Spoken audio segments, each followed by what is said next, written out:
Hi all welcome to our channel turning basic. അപ്പോൾ നമ്മൾ science related ആയിട്ടുള്ള chapters ആയിരുന്നു റിവിഷൻ ചെയ്തുകൊണ്ടിരുന്നത് അല്ലേ.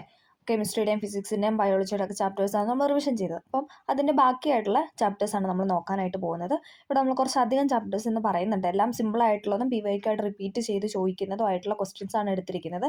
എല്ലാം SCRT ഫാക്ട് തന്നെയാണ്, നമ്മുടെ ടെക്സ്റ്റിൽ കൊടുത്തിരിക്കുന്ന ഓരോരോ പോയിന്റ്സ് തന്നെയാണ്. ഓക്കെ, അപ്പോൾ നമ്മൾ ഒന്നിച്ചു നിൽക്കാം എന്ന ചാപ്റ്ററിൽ നിന്നാണ് നമ്മൾ ഫസ്റ്റ് പഠിക്കാനായിട്ട് പോകുന്നത്. നമുക്ക് നോക്കാം. ഒരു ജീവി ജീവിക്കുന്ന പ്രകൃതിദത്തമായ ചുറ്റുപാടിനാണ് നമ്മൾ ആവാസം എന്ന് പറയുന്നത്. ഒരു ജീവി ജീവിക്കുന്ന പ്രകൃതിദത്തമായ ചുറ്റുപാടാണ് ആവാസം. ജീവിയ ഘടകങ്ങളും അജീവിയ ഘടകങ്ങളും ഉൾപ്പെടുന്നതും അവയുടെ പരസ്പര ബന്ധത്തിലൂടെ നിലനിൽക്കുന്നതുമായ സംവിധാനമാണ് ആവാസ വ്യവസ്ഥ എന്ന് പറയുന്നത്. ജീവിയ ഘടകങ്ങൾ, ജീവനുള്ള ഘടകങ്ങളും പിന്നെ ജീവനില്ലാത്ത ഘടകങ്ങളും ഉൾപ്പെടുന്നതും പിന്നെ എന്താണ് അവരുടെ പരസ്പര ബന്ധത്തിലൂടെ നിലനിൽക്കുന്നതുമായ സംവിധാനത്തെയാണ് നമ്മൾ ആവാസ വ്യവസ്ഥ എന്ന് പറയുന്നത്. ഒരു ആവാസ വ്യവസ്ഥയിൽ തിന്നപ്പെടുകയും ചെയ്യുന്ന, അതായത് കഴിക്കുകയും കഴിക്കപ്പെടുകയും ചെയ്യുന്ന ജീവികളെ ശൃംഖല രൂപത്തിൽ ക്രമീകരിക്കുന്നതാണ് ഭക്ഷ്യശൃംഖല എന്ന് പറയുന്നത്. നമുക്കറിയാം അല്ലേ, ഓരോ ശൃംഖലയായിട്ട് അതിങ്ങനെ അല്ലേ, എന്താണ് പുൽച്ചാടി കഴിക്കുന്നു, പുൽച്ചാടീനെ തവള കഴിക്കുന്നു, അങ്ങനെയുള്ള ആ ഒരു ശൃംഖല പോകുന്നു. ഓക്കെ, ഭക്ഷ്യശൃംഖലയിലെ ആദ്യ കണ്ണി എപ്പോഴും ഹരിതസസ്യമാണ്. റിപ്പീറ്റഡ് ക്വസ്റ്റ്യൻ ആണ്. ഭക്ഷ്യശൃംഖലയിലെ ആദ്യത്തെ കണ്ണി എന്ന് പറയുന്നത് ഹരിത സസ്യങ്ങളായിരിക്കും. ഭക്ഷ്യശൃംഖലയിലെ ആദ്യത്തെ കണ്ണി എന്ന് പറയുന്നത് ഹരിതസസ്യമായിരിക്കും. ഭക്ഷ്യശൃംഖലയിലെ അവസാന കണ്ണിയായിട്ട് വരുന്നത് മാംസബുക്കായിരിക്കും. രണ്ടും ചോദിച്ചിട്ടുണ്ട്. അവസാനത്തെ കണ്ണിയായിട്ട് വരുന്നത് മാംസബുക്കും ഇനി ആദ്യത്തെ കണ്ണിയായിട്ട് വരുന്നത് ഹരിതസസ്യവുമാണ്. ഹരിതസസ്യങ്ങൾ സ്വയം ആഹാരം നിർമ്മിക്കുന്നതിനാൽ അവയെ ഏത് പേരിലാണ് വിളിക്കുന്നതെന്ന് വെച്ചാൽ ഉൽപ്പാദകരാണ്. അതായത് അവർ തന്നെയാണ് പ്രൊഡ്യൂസ് ചെയ്യുന്നത്. അവരുടെ ഫുഡ് അല്ലെങ്കിൽ അവരുടെ ആഹാരം നിർമ്മിക്കുന്ന അവർ തന്നെയായതുകൊണ്ട് അവരെ ഉൽപ്പാദകരെന്നാണ് വിളിക്കുന്നത്. ഹരിതസസ്യങ്ങൾ സ്വയം ആഹാരം നിർമ്മിക്കുന്നതിനാൽ അവയെ നമ്മൾ വിളിക്കുന്നതാണ് ഉൽപ്പാദകർ എന്ന്. ആഹാരത്തിനായി മറ്റു ജന്തുക്കളെയോ സസ്യങ്ങളെയോ ആശ്രയിക്കുന്നവയെ അറിയപ്പെടുന്നതാണ് ഉപഭോക്താക്കൾ എന്ന്, കൺസ്യൂമേഴ്സ്. ആഹാരത്തിനായിട്ട് മറ്റു ജന്തുക്കളെയോ സസ്യങ്ങളെയോ ആശ്രയിക്കുന്നവയാണ് നമ്മൾ ഉപഭോക്താക്കൾ എന്ന് പറയുന്നത്. ജൈവാവശിഷ്ടങ്ങൾ വിഘടിപ്പിച്ച് മണ്ണിലേക്ക് ചേർക്കുന്ന സൂക്ഷ്മജീവികളാണ് വിഘാടകർ. റിപ്പീറ്റഡ് ആണ്. ജൈവാവശിഷ്ടങ്ങൾ വിഘടിപ്പിച്ച് മണ്ണിലേക്ക് ചേർക്കുന്ന സൂക്ഷ്മജീവികളാണ് വിഘാടകർ എന്ന് പറയുന്നത്. ബാക്ടീരിയ, ഫംഗസ് തുടങ്ങിയ സൂക്ഷ്മജീവികളെ നമ്മൾ വിഘാടകർ എന്ന പേരിലാണ് വിളിക്കുന്നത്. ബാക്ടീരിയ, ഫംഗസ് ഇതൊക്കെ എന്താണ്? ഇതൊക്കെ സൂക്ഷ്മജീവികളാണ്. അപ്പം നമ്മൾ അവരെ വിളിക്കുന്നത് വിഘാടകർ എന്നാണ്. ഓക്കെ, അപ്പോൾ ഇത്രയും ക്വസ്റ്റ്യൻസ് ആണ് റിപ്പീറ്റ് ചെയ്ത് ഈ ചാപ്റ്ററിൽ ചോദിക്കുന്നത്. ഇത് നമ്മൾ അടുത്ത നോക്കാൻ പോകുന്നത് ആകർഷിച്ചും വികർഷിച്ചുമുള്ള എന്ന് പറഞ്ഞിട്ടുള്ള അടുത്ത ചാപ്റ്ററാണ്. ഇമ്പോർട്ടൻ്റ് ആയ റിപ്പീറ്റഡ് ക്വസ്റ്റ്യൻ മാത്രമേ നമ്മളിവിടെ പറയുന്നുള്ളൂ. ഓക്കെ, ആകർഷിച്ചും വികർഷിച്ചും. കാന്തം ആകർഷിക്കുന്ന വസ്തുക്കളാണ് കാന്തിക വസ്തുക്കൾ. എല്ലാവർക്കും അറിയാം അല്ലേ, കാന്തം ആകർഷിക്കുന്ന വസ്തുക്കളാണ് കാന്തിക വസ്തുക്കൾ എന്ന് പറയുന്നത്.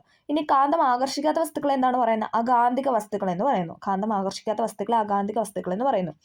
ഇരുമ്പ്, നിക്കല്, കൊബാൾട്ട്, ഉരുക്ക എന്നിവ എന്താ കാന്തിക വസ്തുക്കളാണ്. അതായത് കാന്തത്തെ ആകർഷിക്കുന്ന വസ്തുക്കളാണ് ഏതെന്ന് പറയുന്നത്? ഇരുമ്പ്, നിക്കല്, കൊബാൾട്ട്, ഉരുക്ക എന്നിവ എന്താണ്? കാന്തിക വസ്തുക്കളാണ്. കാന്തത്തെ ആകർഷിക്കുന്ന വസ്തുക്കളാണ് ഇരുമ്പ്, നിക്കല്, കൊബാൾട്ട്, ഉരുക്ക.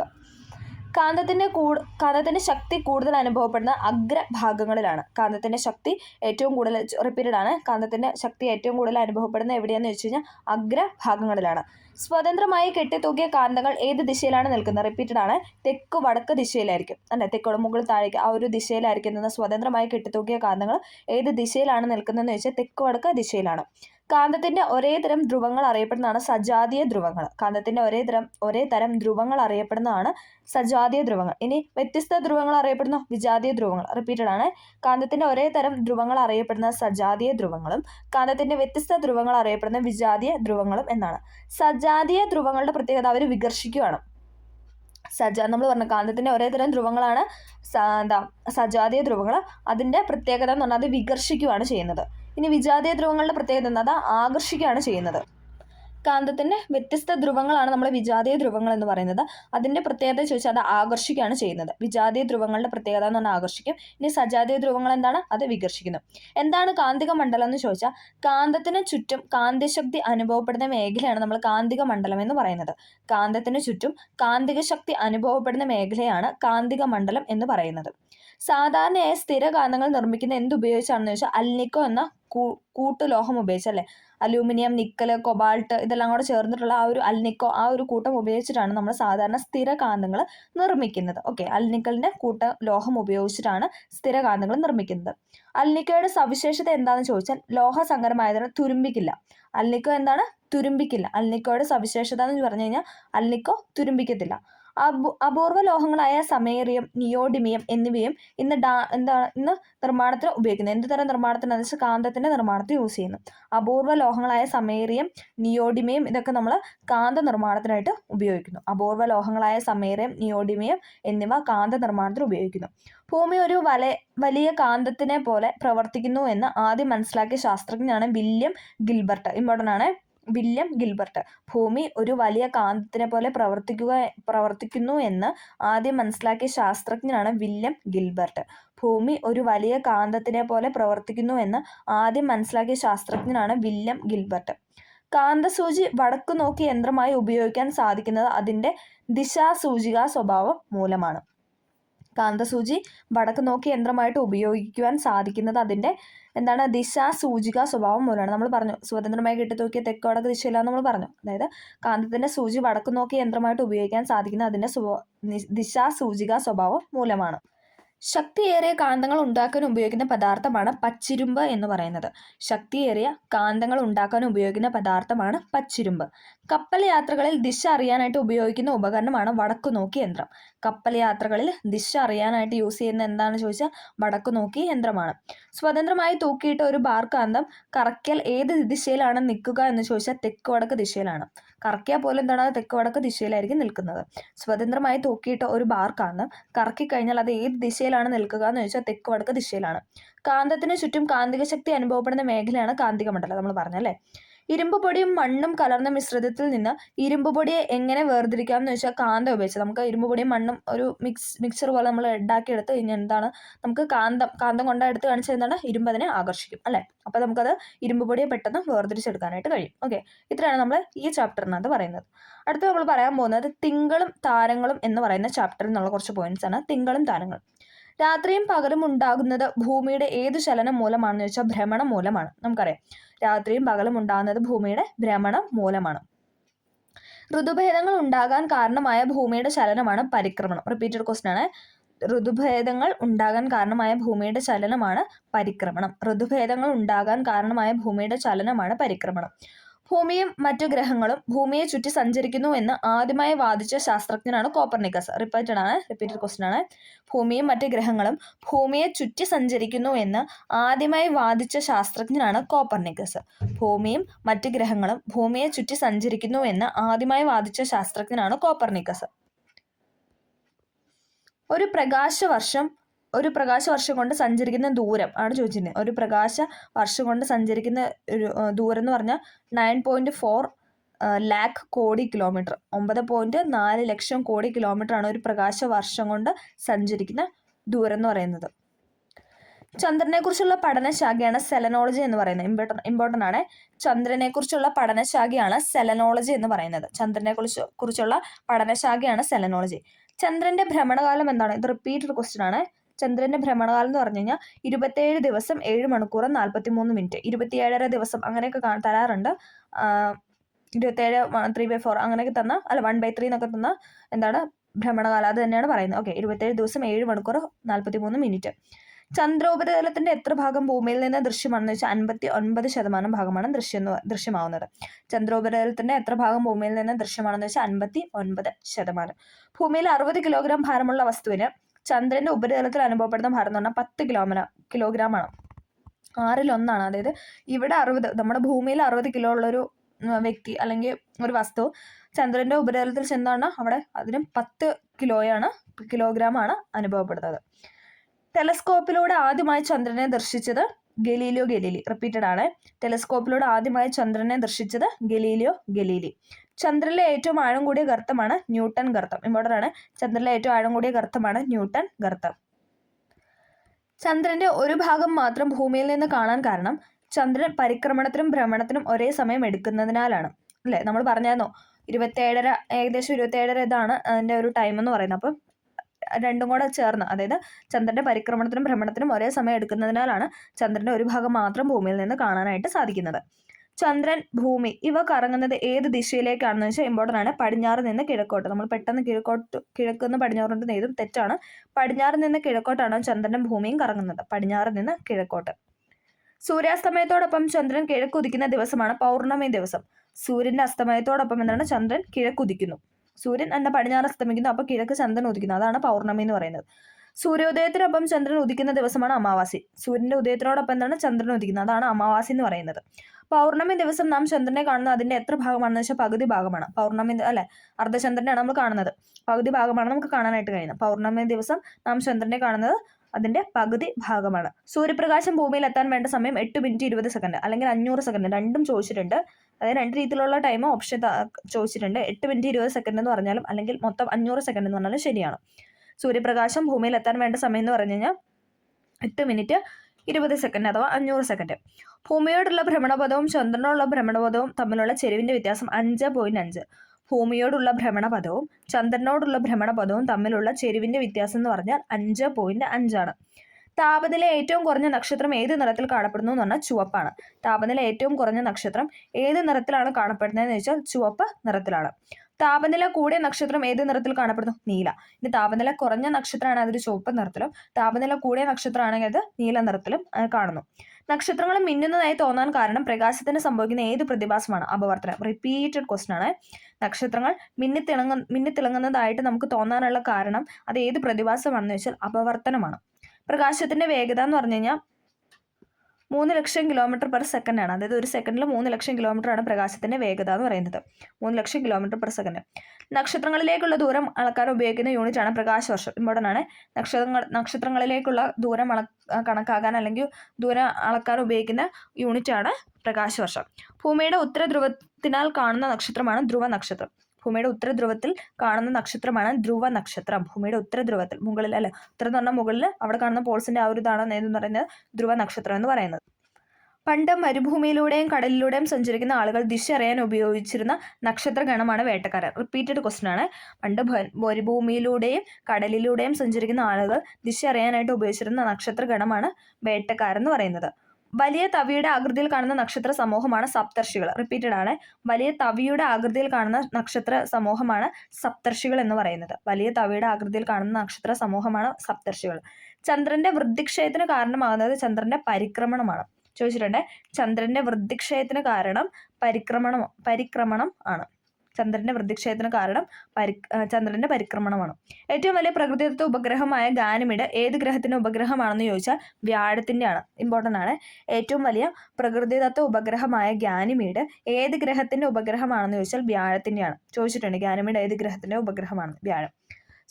സൂര്യഗ്രഹണം ഉണ്ടാകുന്നത് ചന്ദ്രൻ ഭൂമിക്കും സൂര്യനും ഇടയിൽ വരുമ്പോൾ. റിപ്പീറ്റഡ് ക്വസ്റ്റൻ ആണ്. ചന്ദ്രൻ എവിടെ വരുന്നത്? സൂര്യനും ഭൂമിക്കും ഇടയിൽ ചന്ദ്രൻ വരുന്നതാണ്. Sun, Moon, earth. അതായത് സണ്ണിനും എർത്തിനും ഇടയിൽ 3 വരുന്നതാണ് ഇതെന്ന് പറഞ്ഞാൽ സൂര്യഗ്രഹണം ഉണ്ടാകുന്നത്. സൗരയൂഥത്തിലെ ഏറ്റവും കൂടുതൽ ഉപഗ്രഹങ്ങളുള്ള ഗ്രഹമാണ് വ്യാഴം. ഏറ്റവും കൂടുതൽ ഉപഗ്രഹങ്ങളുള്ള ഗ്രഹമാണ് വ്യാഴം. ഭൂമിക്ക് അഭിമുഖമായി നിൽക്കുന്ന ചന്ദ്രന്റെ എതിർവശത്ത് മാത്രം സൂര്യപ്രകാശം കിട്ടുന്നത് ഏത് ദിവസമാണെന്ന് വെച്ചാൽ അമാവാസി ദിവസത്തിലാണ്. ഭൂമിക്ക് അഭിമുഖമായി നിൽക്കുന്ന ചന്ദ്രന്റെ എതിർവശത്ത് മാത്രം സൂര്യപ്രകാശം കിട്ടുന്നത് ഏത് ദിവസമാണെന്ന് ചോദിച്ചാൽ അമാവാസി ദിവസത്തിലാണ്. ജ്യോതിശാസ്ത്ര പഠനത്തിന് മാത്രമായി രൂപകൽപ്പന ചെയ്ത ആദ്യത്തെ കൃത്രിമ ഉപഗ്രഹമാണ് ഇന്ത്യയുടെ അസ്ട്രോസാറ്റ് എന്ന് പറയുന്നത്. ജ്യോതിശാസ്ത്ര പഠനത്തിന് മാത്രമായിട്ട് രൂപകൽപ്പന ചെയ്ത ഇന്ത്യയുടെ ആദ്യത്തെ കൃത്രിമ ഉപഗ്രഹമാണ് അസ്ട്രോസാറ്റ്. ഓക്കെ, അപ്പോൾ ഇത്രയും കാര്യങ്ങളാണ് നമ്മൾ ഈ ചാപ്റ്ററിൽ പറയുന്നത്. അടുത്ത് നമ്മൾ പോകുന്നത് ചേർക്കാം പിരിക്കാം എന്ന ചാപ്റ്ററാണ്. നമുക്ക് നോക്കാം. ഒരു പദാർത്ഥത്തിന്റെ എല്ലാ ഗുണങ്ങളും നിലനിൽക്കുന്ന അതിന്റെ ഏറ്റവും ചെറിയ കണികയാണ് തന്മാത്ര. റിപ്പീറ്റഡ് ക്വസ്റ്റൻ ആണ്. ഒരു പദാർത്ഥത്തിന്റെ എല്ലാ ഗുണങ്ങളും നിലനിൽക്കുന്ന അതിന്റെ ഏറ്റവും ചെറിയ കണികയാണ് തന്മാത്ര എന്ന് പറയുന്നത്. ഒന്നിൽ കൂടുതൽ ഇനം തന്മാത്രകൾ ഒരു പദാർത്ഥത്തിൽ അടങ്ങിയിട്ടുണ്ടെങ്കിൽ അത്തരം പദാർത്ഥങ്ങളെ നമ്മൾ മിശ്രിതം എന്ന് പറയുന്നു. മിക്സ്ചേഴ്സ് അല്ലേ. ഒന്നിൽ കൂടുതൽ ഇനം തന്മാത്രകൾ ഒരു പദാർത്ഥത്തിൽ അടങ്ങിയിട്ടുണ്ടെങ്കിൽ അത്തരം പദാർത്ഥങ്ങളെയാണ് നമ്മൾ മിശ്രിതം എന്ന് പറയുന്നത്. ഒരു പദാർത്ഥത്തിൽ ഒരു തരത്തിലുള്ള തന്മാത്രകൾ മാത്രമാണ് അടങ്ങിയിട്ടുള്ളതെങ്കിൽ അത്തരം പദാർത്ഥങ്ങളെയാണ് നമ്മൾ ശുദ്ധപദാർത്ഥം എന്ന് പറയുന്നത്. ഒരേ ടൈപ്പ് ഓഫ് മോളിക്യൂൾസ് ആണെങ്കിൽ നമ്മൾ അതിനെ ശുദ്ധപദാർത്ഥം അഥവാ പ്യുവർ മിക്സേഴ്സ് എന്ന് പറയുന്നു. ഓക്കെ. കറിയുപ്പ്, അപ്പക്കാരം, അലൂമിനിയം, കോപ്പർ, വെള്ളി തുടങ്ങിയ ഏതിനം പദാർത്ഥങ്ങളാണെന്ന് ചോദിച്ചാൽ ശുദ്ധപദാർത്ഥമാണ്. അതായത് നമ്മൾ കറിയുപ്പ് എടുത്തു കഴിഞ്ഞാൽ അതിനകത്ത് മൊത്തം അല്ലെ എല്ലാ ഇടത്തും ഒരേപോലെ അതിൻ്റെ ഉപ്പ് തന്നെയാണ്. അപ്പക്കാരം എടുത്താൽ അത് അങ്ങനെയാണ്. അലൂമിനിയം എടുത്ത എല്ലാ ഭാഗത്തും അലൂമിനിയം തന്നെയാണ്. കോപ്പർ എടുത്ത എല്ലാ ഭാഗത്തും കോപ്പറാണ്. വെള്ളി അല്ലെ. അതായത് നമുക്ക് തന്നിട്ടുള്ള എലമെന്റ്സ്, നമ്മുടെ പീരിയോഡിക് ടേബിളിലുള്ള എല്ലാ എലമെന്റ്സ് എന്നൊക്കെ പറയുന്ന ഭൂരിഭാഗം എന്താണത്? ശുദ്ധപദാർത്ഥങ്ങൾ തന്നെയാണ്. ഇപ്പോൾ കാർബൺ എടുത്ത കാർബൺ എന്ന് പറയുന്നത് ശുദ്ധപദാർത്ഥം, ഓക്സിജൻ അത് അങ്ങനെ നമുക്ക് പറയാനായിട്ട് പറ്റും. ഓക്കെ. കറിയുപ്പ്, അപ്പക്കാരം, അലൂമിനിയം, കോപ്പർ, വെള്ളി തുടങ്ങിയ എന്തിനും പദാർത്ഥങ്ങളാണ് ശുദ്ധപദാർത്ഥങ്ങളാണ്. ഒരു മിശ്രിതത്തിന്റെ എല്ലാ ഭാഗവും ഒരേ ഗുണം കാണിക്കുകയാണെങ്കിൽ അത്തരം മിശ്രിതങ്ങളാണ് ഏകാത്മക മിശ്രിതങ്ങൾ. ഒരു മിശ്രിതത്തിൻ്റെ എല്ലാ ഭാഗവും ഇപ്പോൾ കറി ഇപ്പം നമ്മൾ എക്സാമ്പിളായിട്ട് എടുത്താൽ എന്താണ് എല്ലാ ഭാഗത്തും അതേപോലെയുള്ള അത്തരം ഗുണം തന്നെയല്ല ഒരേ ഗുണം തന്നെയല്ല കാണിക്കുന്നത്. അപ്പോൾ അതിനെ നമ്മൾ ഏകാത്മക മിശ്രിതം എന്ന് പറയുന്നത്. അടുത്തത്, ഒരു മിശ്രിതത്തിലെ വ്യത്യസ്ത ഭാഗങ്ങൾ വ്യത്യസ്ത ഗുണങ്ങളാണ് കാണിക്കുന്നതെങ്കിൽ അത്തരം മിശ്രിതങ്ങളാണ് ഭിന്നാത്മക മിശ്രിതം എന്ന് പറയുന്നത്. ഒരു മിശ്രിതത്തിലെ വ്യത്യസ്ത ഭാഗങ്ങൾ വ്യത്യസ്ത ഗുണങ്ങളാണ് കാണിക്കുന്നതെങ്കിൽ അത്തരം മിശ്രിതങ്ങൾ ഭിന്നാത്മക മിശ്രിതം എന്ന് പറയുന്നത്. ഒരു മിശ്രിതത്തിലെ ഘടകവസ്തുക്കളെ അടിയിച്ച് മുകൾ ഭാഗത്തുള്ള ദ്രാവകത്തെ ഊറ്റിയെടുക്കുന്ന പ്രക്രിയയ്ക്ക് പറയുന്ന പേരാണ് തെളിയൂറ്റൽ എന്ന് പറയുന്നത്. റിപ്പീറ്റഡ് ആണ്. ഒരു മിശ്രിതത്തിലെ ഘടകവസ്തുക്കളെ അടിയിപ്പിച്ച് മുകൾ ഭാഗത്തുള്ള ദ്രാവകത്തെ ഊറ്റിയെടുക്കുന്ന പ്രക്രിയയാണ് തെളിയൂറ്റൽ എന്ന് പറയുന്നത്. ഒരു മിശ്രിതത്തിലെ ഘടകപദാർത്ഥങ്ങളെ അരിപ്പ ഉപയോഗിച്ച് വേർതിരിക്കുന്ന രീതിയാണ് അരിക്കൽ. അരിപ്പ ഉപയോഗിച്ച് വേർതിരിക്കുകയാണ് അരിക്കലും. ഇനി ഘടകവസ്തുക്കളെ അടിയിപ്പിച്ച് മുകൾ ഭാഗത്തുള്ള ദ്രാവകത്തെ ഊറ്റിയെടുക്കുന്നതാണെങ്കിൽ തെളിയൂറ്റൽ. ഓക്കെ, ഊറ്റിയെടുക്കുന്ന തെളിയൂറ്റലും അരിപ്പ ഉപയോഗിച്ച് വേർതിരിക്കുന്നതാണ് അരിക്കൽ. ഒരു ദ്രാവകം താപം സ്വീകരിച്ച് അതിൻ്റെ ബാഷ്പമായി മാറുന്ന പ്രവർത്തനമാണ് ബാഷ്പീകരണം. ഒരു ദ്രാവകം താപം സ്വീകരിച്ച് അത് ബാഷ്പമായിട്ട് മാറുന്ന പ്രവർത്തനമാണ് ബാഷ്പീകരണം. ഇരുമ്പ് പൊടിയും അലൂമിനിയം പൊടിയും കലർന്ന മിശ്രിതത്തിൽ നിന്നും ഇരുമ്പ് പൊടിയെ എങ്ങനെ വേർതിരിക്കാം എന്ന് പറഞ്ഞാൽ കാന്തം ഉപയോഗിച്ച് നമ്മൾ പറഞ്ഞായിരുന്നല്ലേ. ഇരുമ്പ് പൊടി ഇപ്പം എന്തെങ്കിലും ഇത് മണ്ണും അങ്ങനെയൊക്കെയുള്ള മിക്സറൊക്കെ തന്നാൽ നമുക്കത് വേർതിരിക്കാൻ വേണ്ടി കാന്തം ഉപയോഗിക്കാമെന്ന് പറഞ്ഞു. അപ്പോൾ ഇരുമ്പ് പൊടിയും അലൂമിനിയം പൊടിയും കലർന്ന മിശ്രിതത്തിൽ അലൂമിനിയം എന്താണ്, അത് അട്രാക്ട് ചെയ്യത്തില്ല, അതായത് കാന്തം വലിച്ചെടുക്കത്തില്ല. ഇരുമ്പ് പൊടി കാന്തം വലിച്ചെടുക്കും. കറികൾ വെള്ളവും മണലും കലർന്നത്, മണ്ണ് തുടങ്ങിയവ ഒരു ഭിന്നാത്മക മിശ്രിതങ്ങളാണ്. കറികൾ, പിന്നെ വെള്ളവും മണലും കലർന്നത്, മണ്ണ്, ഇതൊക്കെ എന്താണ് ഭിന്നാത്മക മിശ്രിതങ്ങളാണ്. ഉപ്പും കർപ്പൂരവും കലർന്ന മിശ്രിതത്തിൽ നിന്ന് ഘടകപദാർത്ഥങ്ങളെ വേർതിരിക്കുന്ന രീതിയാണ് ഉത്പാദനം. ഉത്പാദനം എന്ന സബ്ലിമേഷൻ. ഉപ്പും കർപ്പൂരവും കലർന്ന മിശ്രിതത്തിൽ നിന്ന് ഘടകപദാർത്ഥങ്ങളെ വേർതിരിക്കുന്ന രീതിയാണ് ഉത്പാദനം. കിണറിലേക്ക് വരുന്ന ഉറവ വെള്ളം തെളിഞ്ഞിരിക്കുന്നത് എന്തുകൊണ്ടാണ്? കിണറിലേക്ക് വരുന്ന ഉറവ വെള്ളം തെളിഞ്ഞിരിക്കുന്നത് എന്തുകൊണ്ടാണെന്ന് ചോദിച്ചാൽ മണ്ണിലൂടെ ഒഴുകി നീങ്ങുന്ന ജലം നിരവധി സൂക്ഷ്മ സുഷിരങ്ങളിലൂടെ കടന്നു പോകുന്നു, അതിനാൽ നന്നായിട്ടത് അരിക്കപ്പെടുന്നു. മണ്ണിലൂടെ ഒഴുകി നീങ്ങുന്ന ജലം നിരവധി സൂക്ഷ്മ സുഷിരങ്ങളിലൂടെ കടന്നു പോകുന്നതിനാൽ അത് നന്നായിട്ട് ഹരിക്കപ്പെടുന്നു. ഓക്കെ, ശർക്കരയിൽ നിന്ന് മാലിന്യത്തെ വേർതിരിച്ചെടുക്കാൻ ഉപയോഗിക്കുന്ന മാർഗ്ഗമാണ് ഉരുക്കൽ. അല്ലെ, നമുക്കറിയാം, കുറച്ച് വെള്ളം ഒഴിച്ച് നമ്മൾ ഉരുക്കിയെടുക്കുന്ന ഊറ്റിയെടുക്കുന്നുണ്ട് അതല്ലേ, അതെന്ന് പറയുന്നതാണ് ശർക്കരയിൽ നിന്ന് മാലിന്യത്തെ വേർതിരിച്ചെടുക്കുന്ന രീതി. ഒരു ഖരാവസ്ഥയിലുള്ള പദാർത്ഥം നേരിട്ട് വാതകാവസ്ഥയിൽ മാറുന്ന പ്രതിഭാസമാണ് ഉത്പാദനം അഥവാ സബ്ലിമേഷൻ. നമുക്കറിയാം, ഇപ്പോൾ കർപ്പൂരം കത്തിച്ച് കഴിഞ്ഞാൽ അതെന്താണ്, അത് സോളിഡ് ഫോമിലിരിക്കുന്ന, അല്ല കർപ്പൂരം ഒരു കട്ടയായിട്ട് ഒരു സോളിഡ് ഫോമാണ്. അത് വാട്ടർ ആവുന്നു, അതായത് അത് ദ്രാവക ലിക്വിഡ് ഫോമിലോട്ട് മാറുന്നുണ്ടോ? ഇല്ല, അത് നേരെ ഗേഷ്യസിലോട്ടാണ് മാറുന്നത്. അതായത് സോളിഡ് ടു ഗേഷ്യസ് ഫോമിലോട്ട് മാറുന്നതിനാണ് നമ്മൾ സബ്ലിമേഷൻ എന്ന് പറയുന്നത്. അതിനൊരു എക്സാമ്പിളാണ് ഈ നാഫ്തലിൻ ഗുളിക, അതോടൊപ്പം കർപ്പൂരം, സാമ്പ്രാണിത്തിരി, ഇതൊക്കെ എന്താണ്, നേരെ വാതകമായിട്ടാണ് മാറുന്നത്. അത് ലിക്വിഡ് ആവുന്നില്ല. സോളിഡ് ഗോസ് ടു നേരെ എന്താണത് ഗേഷ്യസ് ഫോമിലോട്ട് മാറുന്നു. അതിനാണ് നമ്മൾ സബ്ലിമേഷൻ എന്ന് പറയുന്നത്. ഉപ്പുവെള്ളത്തിൽ നിന്ന് ഉപ്പിനെ വേർതിരിച്ചെടുക്കുന്ന മാർഗ്ഗമാണ് ബാഷ്പീകരണം. ഉപ്പുവെള്ളത്തിൽ നിന്ന് ഉപ്പിനെ വേർതിരിച്ചെടുക്കുന്ന മാർഗ്ഗമാണ് ബാഷ്പീകരണം. ഓക്കെ, അത്രയും പോയിന്റ്സ് ആണ് ആ ചാപ്റ്ററിൽ പറയാനുള്ളത്. നമ്മൾ അടുത്ത് പറയാൻ പോകുന്ന രൂപത്തിനും ബലത്തിനും എന്ന് പറഞ്ഞ ചാപ്റ്ററാണ്. ഓക്കെ, ജീവികൾ അവരുടെ ശരീരഭാഗങ്ങളെ സംരക്ഷിക്കുന്നതിനും ആകൃതി നൽകുന്നതിനും ശത്രുക്കളിൽ നിന്ന് രക്ഷ നേടാനും സഹായിക്കുന്ന ഭാഗമാണ് പുറന്തോടുകൾ എന്ന് പറയുന്നത്. എന്താണ്? ജീവികൾ അവരുടെ ശരീരഭാഗങ്ങളെ സംരക്ഷിക്കുന്നതിനും ആകൃതി നൽകുന്നതിനും ശത്രുക്കളിൽ നിന്ന് രക്ഷ നേടുന്നതിനും സഹായിക്കുന്ന ഭാഗമാണ് പുറന്തോടുകൾ.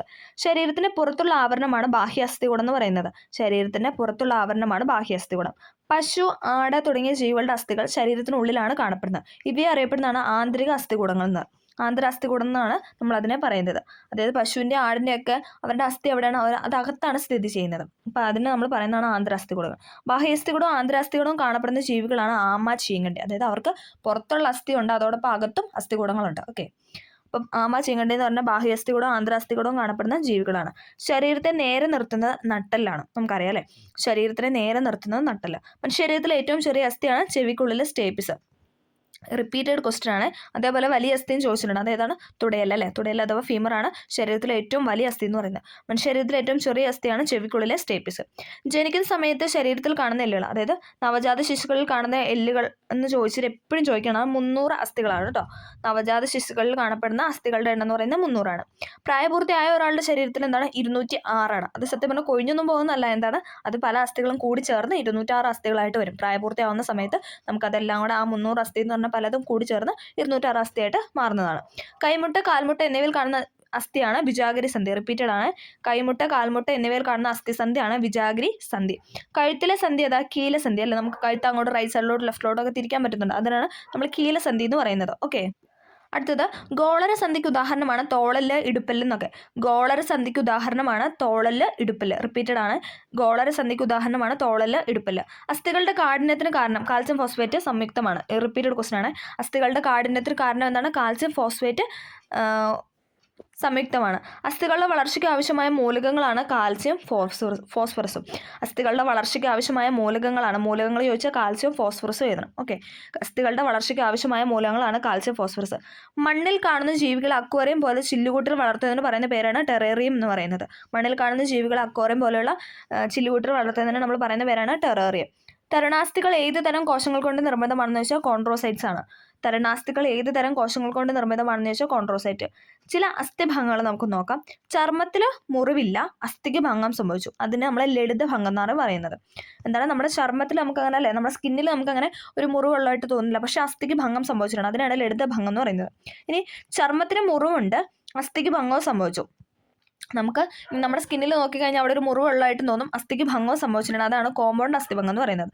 ചർമ്മത്തിന് മുറിവും രക്തപ്രവാഹവും അസ്ഥിക്ക് ഭംഗം, അതായത് നമ്മുടെ സ്കിന്നിന് മുറിവുണ്ട്, അതോടൊപ്പം ബ്ലഡ് പോകുന്നുണ്ട്, പിന്നെ അസ്ഥിഭംഗവും സംബന്ധിച്ചിട്ടുണ്ടെങ്കിൽ അത് വിഷമീകൃത ഭംഗം, അല്ലേ, നല്ല കുറച്ചും കൂടെ സീരിയസ് ആയിട്ടുള്ള ഒരു സ്റ്റേജാണ്. ഓക്കെ, നട്ടലിൽ അസ്ഥിഭംഗം ഉണ്ടാകുമ്പോൾ അമിതമർദ്ദം മൂലം 1-2 കശേരുക്കളിൽ ചതയുന്നു, അതാണ് മർദ്ദിത ഭംഗം എന്ന് പറയുന്നത്. നട്ടലിൽ അസ്ഥിഭംഗം ഉണ്ടാകുമ്പോൾ അമിതമർദ്ദം മൂലം 1-2 കശേരുക്കളിൽ ചതയുന്നതിനാണ് നമ്മൾ മർദ്ദിത ഭംഗം എന്ന് പറയുന്നത്. ഓക്കെ, അപ്പം അതൊന്ന് പഠിച്ചിരിക്കുക. അടുത്ത പോയിന്റ്, കൈകാലുകളിലെ ഒടിവുള്ള പല്ല് നിശ്ചലമാക്കി വെക്കാൻ ഉപയോഗിക്കുന്ന മരം, പ്ലാസ്റ്റിക്, ലോഹം തുടങ്ങിയവ കൊണ്ടുള്ള ദൃഢമായ താങ്ങുപലക എന്താണ് പറയുന്നത്? സ്പ്ലിന്റ്. റിപ്പീറ്റഡ് ക്വസ്റ്റ്യൻ ആണ്. ഈ ഫയറിൻ്റെ ക്വസ്റ്റ്യൻസ്, അതായത് ഫയർ വുമൺ, ഫയർമാൻ, അതിൻ്റെ ആ റിലേറ്റഡ് ക്വസ്റ്റ്യനിലൊക്കെ ഇത് വരാറുണ്ട്. കൈകാലുകളിൽ ഒടിവുള്ള എല്ല് നിശ്ചലമാക്കി വെക്കാൻ ഉപയോഗിക്കുന്ന മരം, അല്ലേ, നമുക്കറിയാം. ഇപ്പോൾ കയ്യിലോ കാലോ ഒക്കെ ഒടിഞ്ഞു കഴിഞ്ഞാൽ നമ്മളത് നേരെ വെക്കാൻ വേണ്ടിയിട്ട് നമുക്ക് പ്ലാസ്റ്റർ ഇടും, അല്ലേ. അപ്പം അങ്ങനെ ആ ഒരു ഇതിന് വേണ്ടിയിട്ട് ദൃഢമായ താങ്ങുപലക, അങ്ങനെ വെക്കുന്ന ആ ഒരു താങ്ങുപലകനാണ് സ്പ്ലിന്റ് എന്ന് പറയുന്നത്. ഓക്കെ, മനുഷ്യ ശരീരത്തിലെ ഏറ്റവും വലിയ അസ്ഥിയാണ് തുടയിൽ അഥവാ ഫീമർ. നമ്മൾ പറഞ്ഞായിരുന്നല്ലേ, മനുഷ്യ ശരീരത്തിലെ ഏറ്റവും വലിയ അസ്ഥിയാണ് തുടയിൽ. ചെറിയ അസ്ഥി എന്ന് പറഞ്ഞാൽ ചെവിക്കുള്ളിലെ സ്റ്റേപ്പിസ്. എല്ലുകളുടെ കാഠിന്യത്തിന് കാരണമായ രാസവസ്തുവാണ് കാൽസ്യം ഫോസ്ഫേറ്റ്. എല്ലുകളുടെ കാഠിന്യത്തിന് കാരണമായ രാസവസ്തുവാണ് കാൽസ്യം ഫോസ്ഫേറ്റ്. മനുഷ്യ ശരീരത്തിലെ ഏറ്റവും ചെറിയ അസ്ഥി സ്ഥിതി ചെയ്യുന്നത് എവിടെയാണ്? അതെവിടെയാണ്? മനുഷ്യ ശരീരത്തിലെ ഏറ്റവും ചെറിയ അസ്ഥി ഏതാ? നമ്മൾ പറഞ്ഞു ചെവിക്കുള്ളിലെ സ്റ്റേപ്പിസ് ആണെന്ന് പറഞ്ഞു. അത് എവിടെയാണെന്ന് ചോദിച്ചാൽ ആന്ധ്രകർണത്തിലാണ് സ്ഥിതി ചെയ്യുന്നത്. മനുഷ്യ ശരീരത്തിലെ ഏറ്റവും ചെറിയ അസ്ഥി സ്ഥിതി ചെയ്യുന്നത് ആന്ധ്രകർണത്തിലാണ്. അപ്പോൾ നമ്മൾ ഇത്രയും ക്വസ്റ്റ്യൻസ് ആണ് പറഞ്ഞത്. റിപ്പീറ്റ് ചെയ്ത്, അല്ലേ, കേൾക്കുമ്പോൾ നിങ്ങൾക്ക് മനസ്സിലായി എല്ലാം എന്താണ് റിപ്പീറ്റ് ചെയ്ത് വരുന്ന ക്വസ്റ്റ്യൻസ് ആണ്. സയൻസ്, ഫിസിക്സ്, കെമിസ്ട്രി, അല്ല, ആ ഒരു മേഖലയിൽ നിന്നുള്ള ചോദിച്ചിട്ടുള്ള ക്വസ്റ്റ്യൻസ് ആണ് നമ്മൾ ഈ ക്ലാസ്സിൽ ഡിസ്കസ് ചെയ്തത്. എല്ലാവർക്കും വീഡിയോ ഹെൽപ്ഫുൾ ആയെന്ന് വിചാരിക്കുന്നു. ഹെൽപ്ഫുൾ ആയെങ്കിലൊന്ന് ലൈക്ക് ചെയ്ത് സപ്പോർട്ട് ചെയ്ത്. ഓക്കെ, എന്തെങ്കിലും ഡൗട്ടോ കാര്യങ്ങളോ ഉണ്ടെങ്കിൽ കമൻ്റ് ആയിട്ട് രേഖപ്പെടുത്താം. അപ്പോൾ ഓക്കെ, താങ്ക്